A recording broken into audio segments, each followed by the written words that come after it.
오늘 물맷돌 뒤에 숨겨진 하나님의 거대한 손길, 물맷돌 뒤에 숨겨진 하나님의 거대한 손길이라는 말씀으로 말씀 전하겠습니다. 지난주에 다윗 시리즈 첫 번째 말씀을 전했습니다.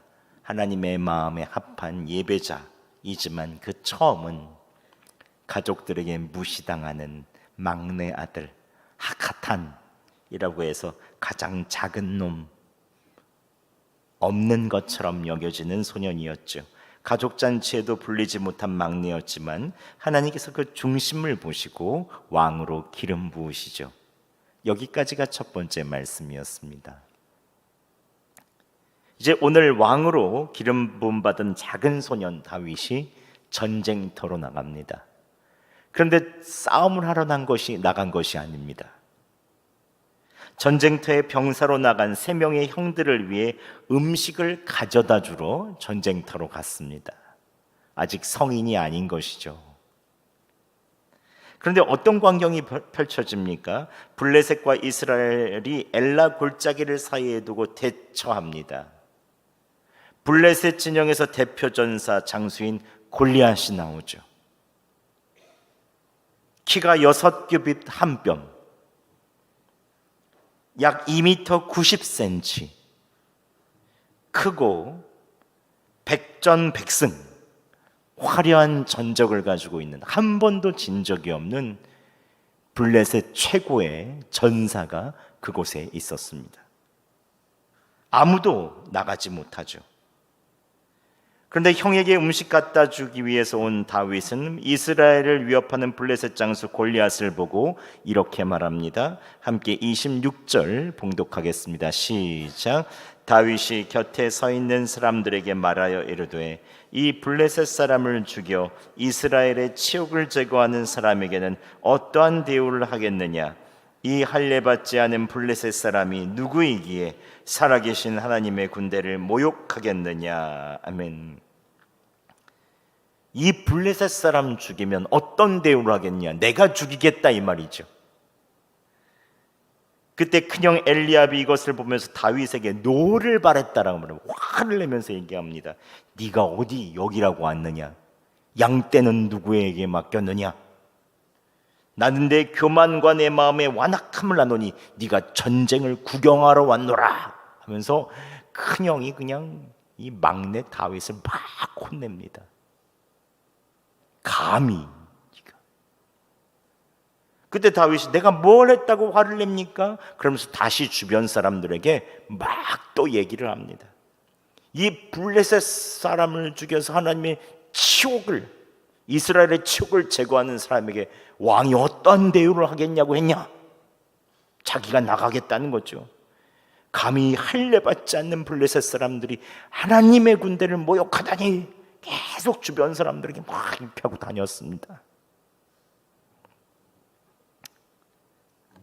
그래서 다윗이 오늘 사울 왕의 허락을 받고 손에 막대기를 가지고 시내에 매끄러운 돌 5개를 골라서 주머니에 넣고 골리앗에게 나아가서 물맷돌을 던졌다는 말씀이죠. 그런데 여러분, 정말 다윗이 골리앗을 향해서 물맷돌을 던질 수 있는 상황입니까 이게? 먼저는 적이 너무 큽니다. 골리앗 키가 2m 90cm, 태어나면서부터 전쟁터에서 자란 용사입니다. 40일 아침 저녁으로 이스라엘을 모욕하는데 누구도 나갈 수 없었어요. 40일 동안. 그 정도로 그는 크고 타고난 용사였습니다. 그런데 반면 다윗은 어떻습니까? 17살 목동입니다. 키는 그 당시 팔레스틴 나이가 한 160, 성인 남자가 160에서 170 사이였습니다. 딱 저보다 좀 작은 나이, 근데 청소년이잖아요. 한 160cm 정도. 전쟁이라고는 한 번도 해보자는 양치기 소년입니다. 사울 왕도 다윗을 말립니다. 너는 소년이고 그는 어려서부터 용사다. 이게 세계 격투기 선수권인데 왜 갑자기 배달 음식 가지고 온 소년이 내가 거기 나가겠다는 것입니다. 한번 생각해 보세요. 형들 음식 배달해 주러 나왔다가 거기 나가겠다는 거죠. 사람만 차이가 나는 것도 아닙니다. 무기가 너무 차이가 나요. 골리앗이 속한 블레셋은 해양 민족으로 철기 기술을 독점하고 있었죠. 사무엘상 13장에 보면 온 이스라엘 땅에 철공이 없었다라고 기록합니다. 이스라엘은 쟁기나 삽도 블레셋에 가서 망치질을 하고 와야 했죠. 즉 금속 자체가 이스라엘은 없어요. 즉 이 무기가 없어요. 무기가. 근데 골리앗의 무기를 무장한 목록을 성경은 3절씩이나 얘기하면서 계속 골리앗을 이야기합니다.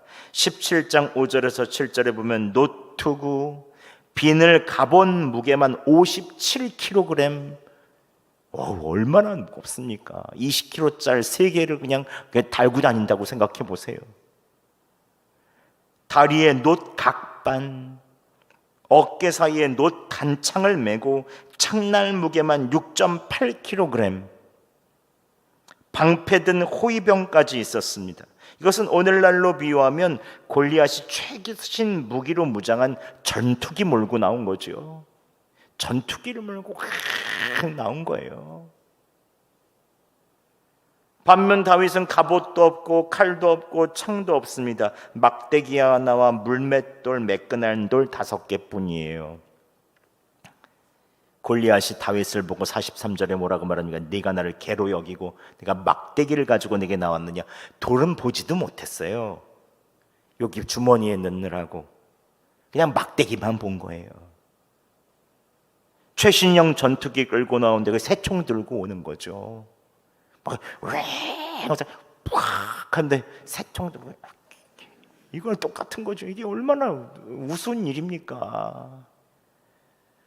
아니, 한번 생각해보세요. 돌이 갑옷이나 투구에 맞으면 좀 울리겠죠. 무슨 영향이 있겠어요? 근데 이 전쟁에는 더 깊은 차원의 이야기가 있죠. 고대 근동에서 나라를 대표하는 전사의 결투는 두 사람만의 싸움이 아니라 신들의 전쟁이었습니다. 대표 전사가 지면 그 전사와 민족을 보호하는 신이 지는 거예요. 그래서 민족은 이 대표 선수의 승자의 종이 되어야 되는 거예요. 골리앗이 이스라엘을 모욕한 것은 너희 군대가 약하다가 아니라 너희 하나님이 약하다는 거예요. 봐라, 너희 하나님 약하지 않냐. 이스라엘이 떠는 것도 골리앗이 커서 떨기지만 그 신이 너무 강해 보이는 거죠. 그 문화를 만든 신, 해양에서 이 블레셋 민족의 그 큰 민족, 강한 민족을 만든 신. 그런데 이스라엘 대표하는 소녀는 너무 작아 보이죠. 사람도 안 되고 무기도 안 되고 하나님도 그만큼 작아 보이는 거죠. 다윗이 골짜기로 나갑니다. 골리앗 앞에 서는데 너무 작습니다. 갑옷도 없고 무기도 없고 초라하죠. 믿음으로 나가긴 했지만 이후에 어떤 일을 할지, 어떤 일이 벌어질지 알 수도 없습니다. 다윗이 어땠을까요? 심장이 벌렁벌렁하지 않았을까요? 나간다고는 했지만 모든 병사들이 다 뒤에 있고 엘라 골짜기에 두 사람이 마주 섭니다. 이런 믿음이 없으면 적을 향해서 물맷돌을 던질 수가 없습니다. 여러분, 오늘날 우리 앞에도 골리앗이 있죠. 근데 오늘날 골리앗은, 우리가 맞이하는 골리앗은 갑옷이나 칼을 차고 있지는 않습니다. 엘라 골짜기가 아니라 우리의 직장, 가정, 나의 마음에 출몰하죠. 직장에서 도저히 거부할 수 없는 상사의 명령, 가정에서 아무리 해도 주님과 멀어지다가 이제 거부하는 나의 자녀들, 아무리 해도 돌아오지 않는 나의 자녀들, 이상하게 더 꼬여만 가는 풀리지 않는 관계의 문제, 내 몸에서 계속 충몰하고 나를 괴롭히는 질병의 문제, 이상이 있다는 소견, 마이너스가 나오는 계속 나의 통장 잔고, 환경이 아닌 내면의 죄된 습관, 나의 깨지지 않는 고집, 자아, 일어나지 않는 일에 대한 계속해서 염려와 두려움, 끊임없이 물고 드는 염려와 두려움. 이러한 골리앗들은 40일이 아니라 몇 달, 몇 년째 아침 저녁으로 우리를 향해서 호령하면서 우리를 괴롭히죠. 우리가 예수님 믿는다고 하면서도 골리앗 앞에서 물맷돌 던지기가 참 쉽지가 않습니다. 믿음대로 하겠다고 하면서도 막상 현실에 부딪히면 믿음으로 하기보다 더 좋은 병원을 찾고 나를 도와줄 수 있는 사람들, 다른 사람들에 있어서의 의견을 구합니다. 내가 가진 것이 너무 작고 골리앗이 커 보이는 거죠. 하나님이 그 앞에서 무엇을 해주실 것 같긴 한데 현실이 문제가 너무 커 보이죠. 그럼 자꾸 갑옷을 찾고 무기를 찾고 사울이 준 갑옷을 만지작 거립니다. 최신 무기가 없어서 내가 못하겠다. 내가 과거에서 우유라도 좀 먹고 키라도 좀 커올걸. 과거를 후회하고 한탄하고 내가 그럴걸, 그렇게 할걸. 지금 없는 것을 찾죠. 여러분, 믿음이 없으면 돌을 던져도 골리앗이 쓰러질 것 같지가 않아요. 그런데 오늘 그럼에도 불구하고 하나님께서 다윗이 믿음으로 물맷돌을 던지게 하시죠. 아무런 변화도 일어나지 않고 골리앗도 꿈쩍도 하지 않을 것 같지만 하나님께서 다윗이 믿음으로 물맷돌을 던지게 하십니다. 어떻게 던지게 하십니까? 하나님께서 다윗의 손을 하나님의 거대한 손으로 맡아주시죠. 다윗의 손은 물맷돌을 쥔 작은 손입니다. 그런데 하나님께서 그 작은 손을 거대하신 하나님의 손으로 잡아주시는 거예요. 하나님께서 이미 그의 손을 잡아주신 적이 있다고 그는 말하죠. 함께 36절과 37절 34절과 36절까지 좀 길지만 우리 34절부터 36절까지 함께 우리 봉독해 보겠습니다. 시작. 다윗이 사울에게 말하되 주의 종이 아버지의 양을 지킬 때에 사자나 곰이 와서 양떼에서 새끼를 물어가면 내가 따라가서 그것을 치고 그 입에서 새끼를 건져내었고 그것이 일어나 나를 해하고자 하면 내가 그 수염을 잡고 그것을 쳐 죽였나이다. 주의 종이 사자와 곰도 쳤은즉 살아계신 하나님의 군대를 모욕한 일할례 받지 않은 블레셋 사람이리이까 그가 그 짐승의 하나와 같이 되리이다. 아멘. 여러분 생각해 보세요. 사자나 곰이 와서 양떼를 물어갈 때 다윗이 따라가서 그것을 건지고 쳤습니다. 입에서 새끼를 건지고 일어나 나를 해하려고 하면 수염을 잡고 그를 쳐서 죽였다. 근데 상대가 누굽니까? 짐승의 왕 사자의 사자. 고양이도 요즘 무서워서 이러는데 우리 여기 주차장에 놨다 이러는데 새벽에 사자의 사자. 놀랬지도 않으시네. 아주 그냥 성경의 내용에 다 믿어지지가 않아. 그냥 다 이 사자는 이 사자. 곰. 정재호 목사님이 갑자기 곰이 아침에 나타나서 쓰레기통을 뒤지고 있더래. 너무 무서워 지나가지도 못한다는 거예요. 근데 그 수염을 잡고 쳐 죽였다? 사자가 수염 잡고 아파요, 어머 아파요 이래요? 가만히 있습니까?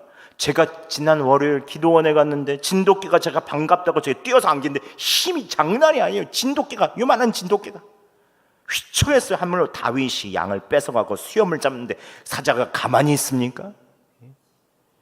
큰 앞발로 확 치면 그대로 그냥 죽죠. 물면 뼈가 으스러지죠. 이것은 무슨 말입니까? 하나님의 거대한 손이 다윗을 보호해 주신 것입니다. 그가 사자의 수염을 잡을 때 하나님의 거대한 손이 사자를 움켜잡으셨고, 그가 사자와 곰을 내리칠 때 하나님의 거대한 손이 짐승들을 내리친 것입니다. 주님을 사랑하는 이 다윗을 주님께서 하나님의 손으로 보호하여 주신 것이죠.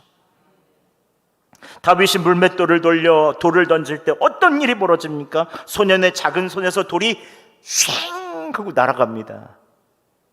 그런데 그 돌이 57km 갑옷으로 무장한 거인의 이마, 투구와 갑옷 사이에 있는 그 이마에 정확히 요만큼 박힌 거예요. 정확히. 다윗이 눈이 좋아서, 실력이 좋아서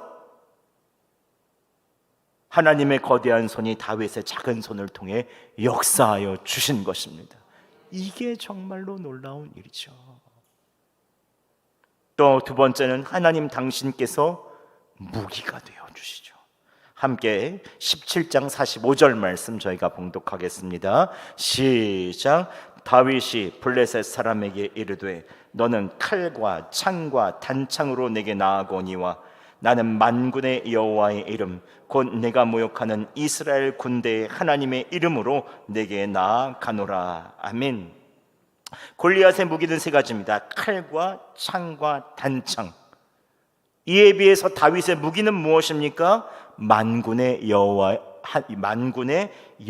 하나님의 이름, 즉 여호와 하나님이 무기인 거예요. 고대 근동에서 누구의 이름으로 나아간다는 것은 그분의 권위와 능력을 받아서 대리하며 나간다는 뜻입니다.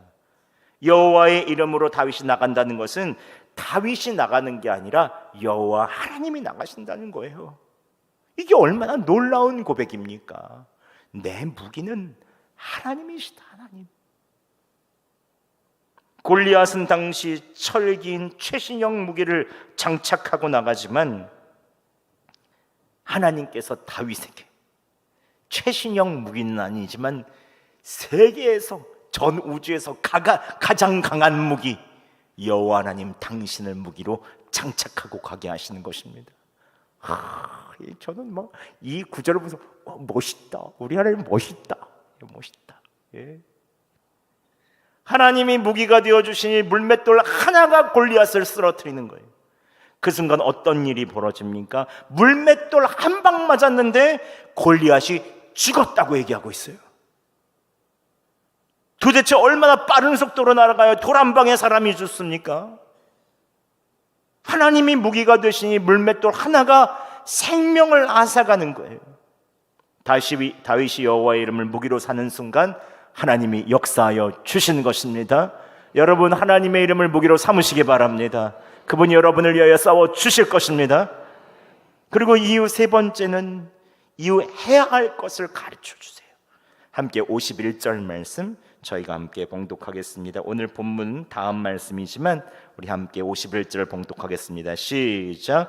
다윗이 달려가서 블레셋 사람을 밟고 그의 칼을 그 칼집에서 빼내어 그 칼로 그를 죽이고 그의 머리를 베니 블레셋 사람들이 자기의 용사의 죽음을 보고 도망하는지라. 아멘. 돌로 골리앗이 쓰러졌어요. 근데 성경은 뭐라고 하시는 줄 아세요? 50절에 보면 자기 손에는 칼이 없었더라. 쓰러졌는데 더 이상 할 게 없는 거예요. 그 순간 하나님께서 방법을 가르쳐 주십니다. 칼이 없는 다윗이 골리앗의 칼을 빼내어 골리앗의 머리를 베니 블레셋 사람들에게 크게 하나님께서 두려움을 주시니 이들이 다 도망가는 거예요. 다 도망가는 거예요. 골리앗이 쓰러질 때만 해도 어안이 벙벙했던 이스라엘 백성이 다윗이 칼을 빼서 골리앗의 머리를 베니 그제서야 이스라엘 민족이 크신 하나님을 깨닫기 시작합니다. 하나님의 크심 그 영광이 보여지니 아군의 사기가 올라서 우와 하면서 이제 이 블레셋군을 쳐들어가기 시작하는 거죠. 그렇게 40일 동안 벌벌 떨던 이스라엘 군대가 하나님의 역사를 보는 거죠. 하나님의 영광을 보는 것이죠. 그 작은 다윗의 손으로 최고의 전사가 쓰러진다. 하나님의 역사죠. 여러분 믿음으로 행하고 나서 그 외에 어떻게 해야 될지 모를 때 하나님께서는 이후 우리가 해야 될 것을 가르쳐 주십니다. 주님께 물어보세요. 그것을 순종하면 그때부터 가족들의 사기가 올라갑니다. 교회의 사기가 올라갑니다. 회사의 사기가 올라갑니다. 거대한 하나님의 손에 맡기고 믿음으로 나아가세요. 제가 가끔씩 말씀드리잖아요.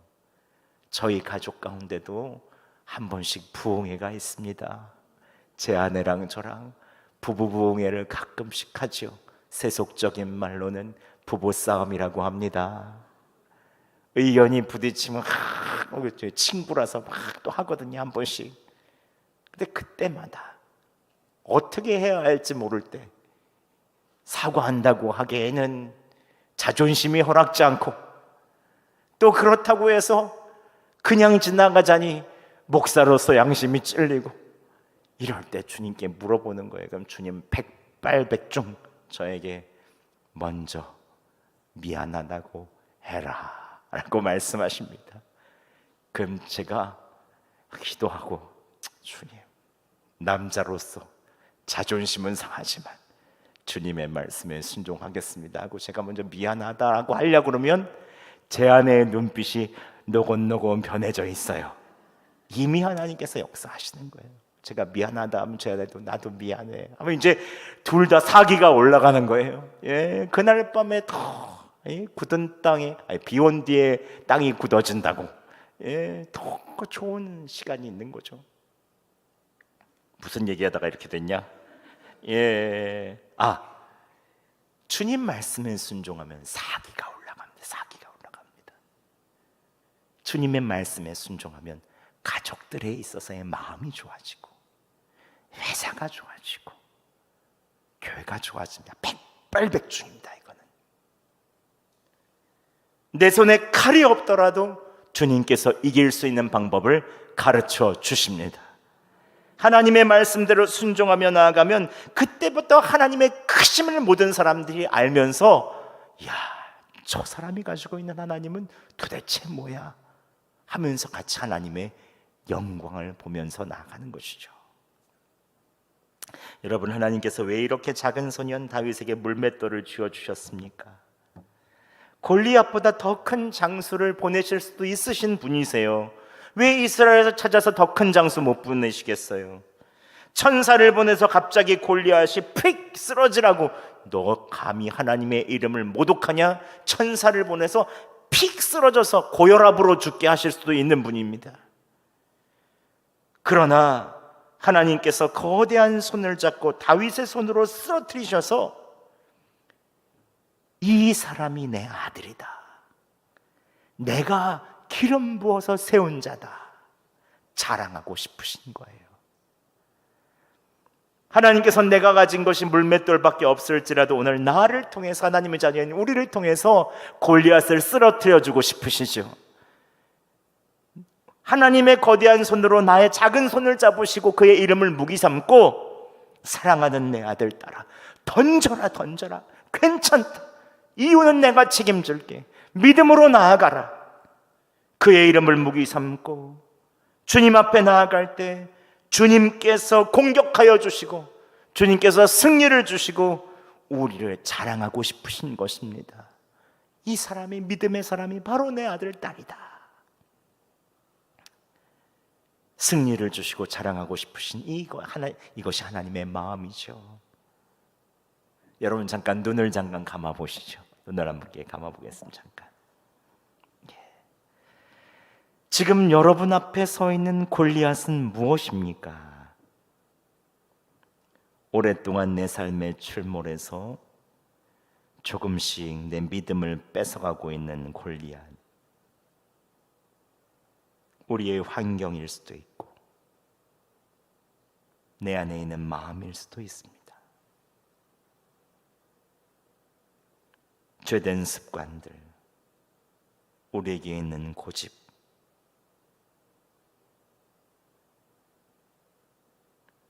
무엇이 여러분의 골리앗입니까?